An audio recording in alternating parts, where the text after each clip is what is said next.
السلام علیکم ناظرین، کیا حال ہے؟ سب خیریت ہے؟ اللہ تعالیٰ ہم سب کو خیر و عافیت سے رکھے۔ آج ہم ویڈیو 3 شروع کر رہے ہیں۔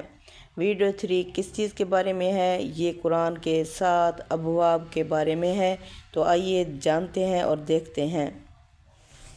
مطلب قرآن کوئی بے ترتیب کتاب نہیں ہے، اس کی ہر صورت اپنے جوڑے کے ساتھ جڑی ہوئی ہے، جیسے کائنات میں ہر چیز جوڑے میں ہے سوائے رب کی ذات کے۔ ہم ویڈیو 0 میں قرآن کے نزول کا پس منظر سمجھ چکے ہیں۔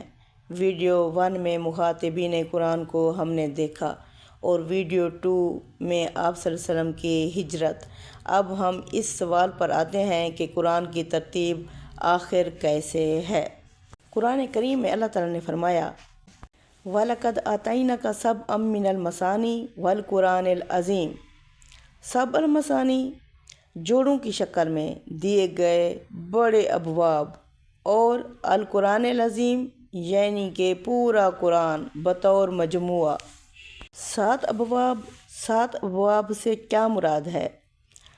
یعنی کہ ان 7 ابواب کے درمیان جو دوسرا باب ہے وہ باب ذروۂ سنام کہلاتا ہے، یعنی جزا اور سزا کا باب۔ سورۃ التوبہ تمام ابواب کا منتہا ہے، یعنی سورۃ التوبہ فیصلے کی صورت ہے، یعنی باب 2 فیصلے کا باب ہے۔ قرآن کا جو پورا نظام ہے وہ جوڑوں کی شکل میں ہے، اور چند ایک صورتوں کے علاوہ تمام صورتیں جوڑوں میں ہیں، یعنی جیسے سورہ البقرہ ہے، اس کا جوڑا جو ہے سورہ آل عمران ہے۔ سورہ البقرہ میں ہدایت کا نظام ہے، جبکہ سورہ آل عمران میں امت کی تشکیل ہے۔ سورۃ النساء جو ہے اس میں معاشرت بیان کی گئی ہے، اور سورہ المائدہ میں شریعت بیان کی گئی ہے۔ سورۃ الانعام جو کہ دعوت کی صورت ہے، سورۃ الاعراف جو کہ انذار کی صورت ہے، سورۃ انفال نظام حق کا ظہور ہے، سورۃ التوبہ اتمام حجت۔ جوڑوں کا فلسفہ، اللہ نے قرآن کو جوڑوں میں اس لیے رکھا تاکہ بات مکمل ہو، جیسے سانس اندر اور باہر مل کر زندگی بناتی ہے۔ جیسے سورۃ فلق اور سورۃ والناس، یہ دونوں مل کر جوڑا بناتی ہیں، ایک اندرونی حملے سے روکتی ہے اور ایک بیرونی حملے سے روکتی ہے۔ یہی ہے قرآن کی ترتیب کا حسن، ہر صورت تنہا نہیں بلکہ اپنے جوڑے کے ساتھ ایک مکمل پیغام ہے۔ قرآن کی ہر صورت اکیلی نہیں، اللہ نے اسے جوڑوں میں اتارا ہے۔ سبعًا من المثانی کا مطلب صرف فاتحہ نہیں ہے، بلکہ قرآن کی مکمل ساخت ہے۔ کائنات میں سب کچھ جوڑے میں ہے، قرآن کی ترتیب بھی اسی طرح ہے۔ سبعًا من المثانی عام فہم بتایا جاتا ہے، سب المثانی یعنی کہ سورۃ الفاتحہ ہے۔ المثانی بار بار دہرائی جانے والی، لیکن قرآن خود چیخ چیخ کر بتا رہا ہے کہ بات صرف ایک صورت کی نہیں بلکہ ایک ساخت کی ہے۔ اب سبعًا سے کیا مراد ہے؟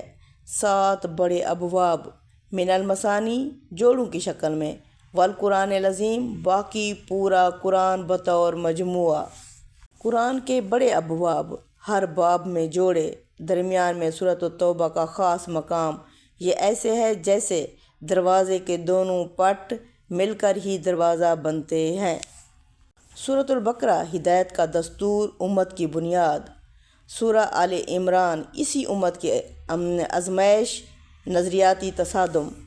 یہ دونوں مل کر بتاتی ہیں کہ امت کیسے بنتی ہے اور کیسے بچتی ہے۔ قرآن ہمیں یہ سکھاتا ہے کہ توازن کے بغیر ہدایت مکمل نہیں ہوتی۔ سبعًا من المثانی دراصل قرآن کے نظم کا دروازہ ہے، اور اس دروازے سے گزر کر ہم ہر جوڑے کو الگ الگ سمجھیں گے۔ البقرہ اور آل عمران پورا ایک نظام ہے۔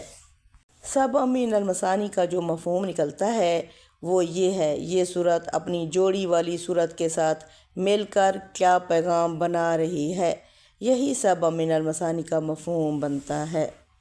اس کا جو اختتامی جملہ ہے وہ یہ ہے، دنیا کو معمولی سمجھنا غلطی نہیں، مگر دنیا کو بے مقصد سمجھنا سب سے بڑی غلطی ہے۔ السلام علیکم ورحمۃ اللہ وبرکاتہ۔